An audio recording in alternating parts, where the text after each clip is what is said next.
This is Las Vegas Vantage with your host, Rocky Dickerson.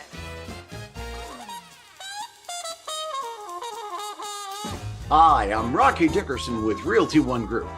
Welcome to Las Vegas Vantage. Now, here on Las Vegas Vantage, we do talk a little bit about the real estate community here in Las Vegas, but more importantly, we address the people and the activities in this community that make Las Vegas and the surrounding area such a fantastic place to live. Today, I've got a very special guest about something that's a very special subject to me. In case you weren't aware, May is Mental Health Awareness Month. And today I've got a very special speaker, Dr. Sheldon Jacobs. He's someone that came to Las Vegas back in 2010, so he's been with us for a while. He came from San Diego and he works as a licensed mental health therapist, a professor, public speaker, health advocate, and an author. His focus is on spreading awareness of mental health so that people feel more comfortable in getting the help that they not only need, but that they deserve. Dr. Jacobs, thank you so much for joining us here today. Yes, thank you for having me. So, Dr. Jacobs, briefly tell us about Mental Health Awareness Month. Yes, so Mental Health Awareness Month takes place in May, so it's all of May. So it's not just a part of May, but it's the entire month of May.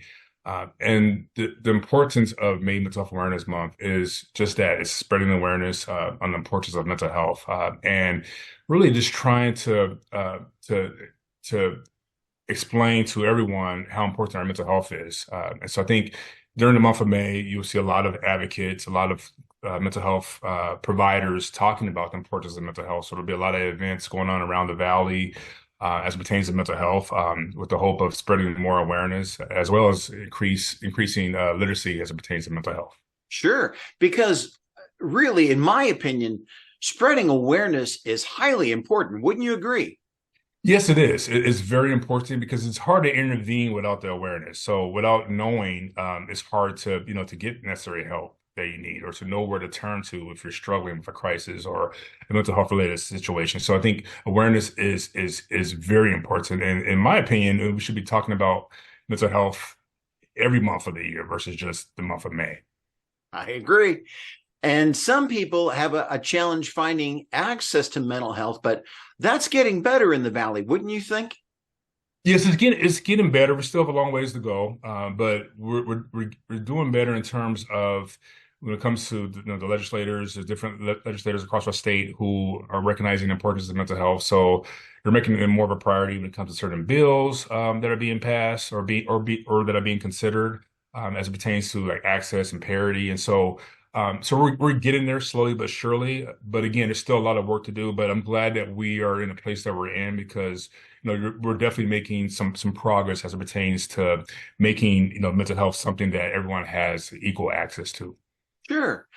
And I got to say that I'm advanced enough in years that I can remember a time where seeking help for mental health, there was a stigma attached to that. And you were considered, broken, maybe less than, if you were seeking help.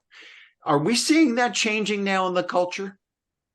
Yes, we're seeing a slow shift in that respect. I would say that obviously, we're nowhere near where we need to be as it pertains to stigma, but I think we're in a good place because now we have a lot of individuals with significant platforms. Like you have celebrities, professional athletes that are talking about mental health, that are coming out and talking about their own mental health struggles. And I think that's significant because a lot of people look up to these individuals. And so if Michael Phelps is talking about his mental health, and then other people that look up to him are more likely to seek help and to get their mental health needs addressed. So we're definitely slowly chipping away at the stigma as it pertains to mental health, but we still have a long ways to go. Sure. So, it's highly important to seek help. You got to realize that you're not broken, or in the sense that it's not unusual to be broken, because in one sense or another, all of us have some sort of challenges. So to be able to seek that help is highly important for people, kind of like catching any health condition early, catching things that are maybe causing anxiety or depression. It's important to do that early rather than later. Is that right? Yes, that's correct. I think that with any type of condition, whether it be a medical condition or a mental health condition, the earlier you're able to treat it or to receive that whatever the intervention is necessary to kind of help treat it, is very important because it will significantly improve your prognosis typically. And it will also put any person in a better position to treat whatever it is that they're struggling with. So yes, that's very important. Sure. Now, one thing that I notice a lot of folks do is they say, hey, this year I got to make, 250,000, or this year I've got to buy this new car, or this year I'm going to drop 50 pounds or whatever. They place a lot of priorities in their life, but most people I see really don't make it a priority for mental health. Would you see it the same way? Yes, that is the unfortunate reality. I feel like when it comes to mental health, it's the last thing that many people address. And I think we have to get better at that. But for instance, if I were to break my leg, my natural inclination is, yeah, to go get it checked out, to go to the doctor, get X-ray, get in the cast, do all the necessary things to kind of help those bones heal or that bone heal. Whereas Sure. for mental health, it's a little bit different. A lot of times, for a lot of people, if they're struggling with a mental health condition, for one, they may not know that they're even struggling with a mental health condition. They may not know, that there's been a shift in their behaviors, or they're experiencing some symptoms that maybe are causing some discomfort. But even with that, they may not know what to do with that, because a lot of times with mental health, obviously, there's this visibility to it. A lot of times, other people don't always see it, versus like a cut or a broken leg or broken arm. So the thing is, so there's that element to it too, but there's also the element of the stigma, and it's the element of, okay, if I am depressed or if I'm struggling with anxiety, that so and so may look at me differently, or this person may make me feel a certain way about myself, and so that prevents a lot of people from wanting to seek help. Or for those who do end up seeking help, sometimes trying to find a good therapist, it can be problematic or a challenge. And so I think there's a lot of different variables there, that sort of compounds the problem when it comes to prioritizing for mental health. Sure. I can tell you that I had experience with a local, actually an international organization, but I had experience with them on a local basis. An organization called Celebrate Recovery, which is in a number of churches here in the Valley.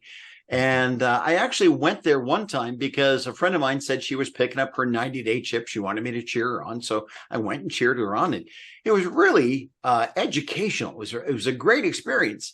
And yet I got to admit, I went there off and on for 5 years, always thinking, well, thank goodness I'm not messed up like all these other people are. And then finally, like a 2x4 between the eyes, it finally hit me. Wait a second. There are some things I really need to work on. And it was things like how I was handling anger or control or pride. And ever since really digging in through those issues personally, it's brought me so much more peace and joy in my life. Do you find that often that's the case, that people are kind of like starting in denial, but when they really get through it, that they come out a completely different person?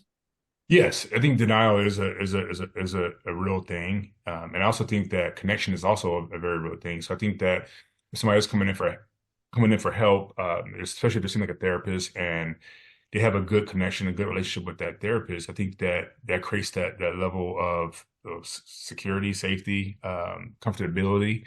And so when that trust is there, it allows people to open up about their issues. And the thing about therapy too is a lot of times it's very intimate. It's a very intimate process. You're really talking about things that are very uncomfortable, things that are painful. And so I think it's so important that there's a connection with that therapist. But I think for a lot of people, once that trust is developed, they're able to kind of move past whatever barriers, whatever it be, if it's denial, whatever they might be struggling with in that moment. I think it helps in that respect. So that connection, that relationship with that therapist is everything. Now, I got to admit, there was another issue that came up for me personally that I was kind of shocked by. And that was after the October 1st shooting some years ago. I was one of the chaplains on the scene at the convention center First, we were helping families of the people that were at the event. Then we were helping first responders. Then we were helping the survivors as they came back for their possessions. So I was there 10 days in a row.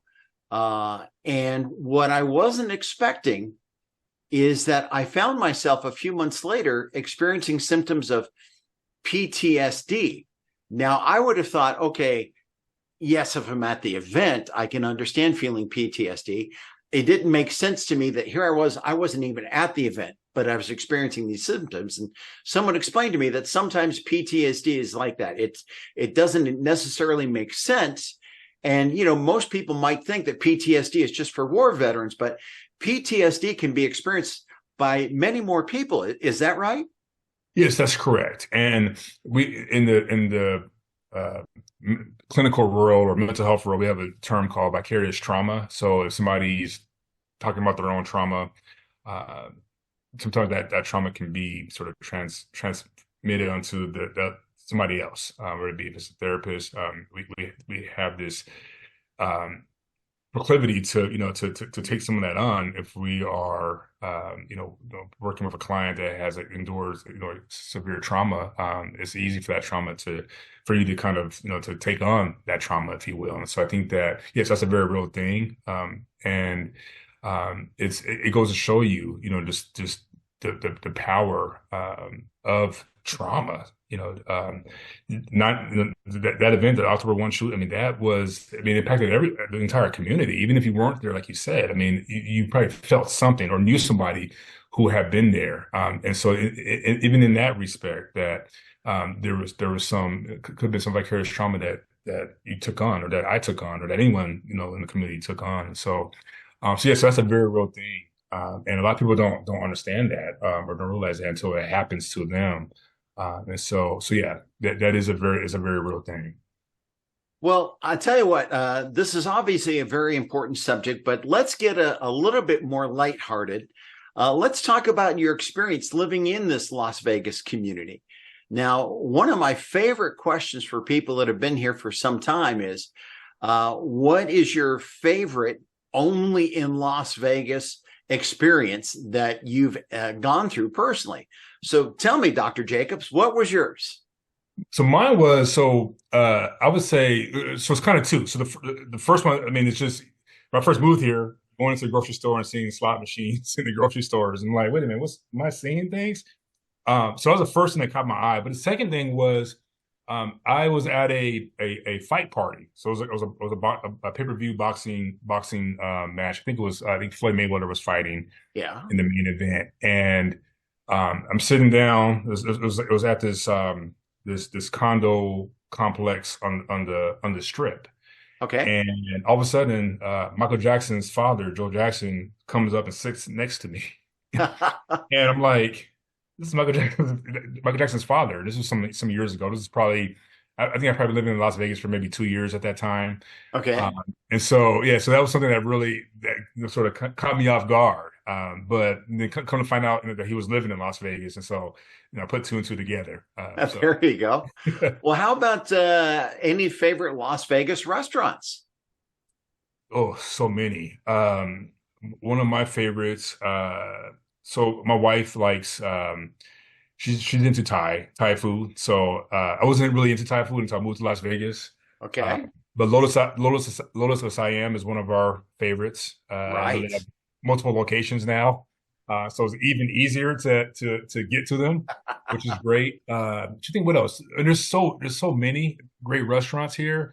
Yeah. I'm trying to think. Kind of an old school classic is the old ranch house. Oh, yes. Yes. So sometimes my daughter loves the lamb. So she always asks, can we go to ranch house? She's 7 and she loves their rack of lamb. So it's one of our favorites as well. Nice. So I know that there's a number of things here that, if you've lived here a while, you may know about it, but a lot of people that are new to the area may not have become aware of it yet. I call them Las Vegas secrets. What's your favorite Las Vegas secret? Ooh, Las Vegas secret. Put me on the spot. No. I'll say, so I threw a bachelor party for a friend, and we went to a strip club, and it was late at night, and I didn't realize that we had been there for so long. And so after our night of celebrating, we walk outside, and it's now daytime, and the sun is out, and so we went in. It was like maybe 2, 3 in the morning, and then we come out, and it's daylight. And so there's no place but Las Vegas where you can experience something like that, where you have clubs that stay open like 24 hours a day. So that's probably my favorite Las Vegas secret. Gotcha. Don't tell All anybody. right. Well, we certainly have enjoyed the time with you here today, Dr. Jacobs. Let me ask you this, because again, mental health awareness is highly important, not just this month, but every month. How can people reach someone like yourself? Yes. Well, thank you for that question. And so for me, I'm pretty accessible. My website at www.drsheldonjacobs.com. Sorry, I'd say it again. So www.drsheldonjacobs.com. All my information is on there. Also on social media at Dr. Jacobs33. If you're needing a consult, or if you're looking for services for a friend or a family member, you can reach out to me, and I'll point them in the right direction. Fantastic. Well, again, Dr. Jacobs, thank you so much for being with us here today on Las Vegas Vantage. Thank you for having me. And thank all of you for watching today. As always, should you need to sell or buy a home here in Las Vegas, I hope you'll give me a call, Rocky Dickerson at Realty One Group, so that I can give you superior service. Thanks so much for watching. Make it a great day.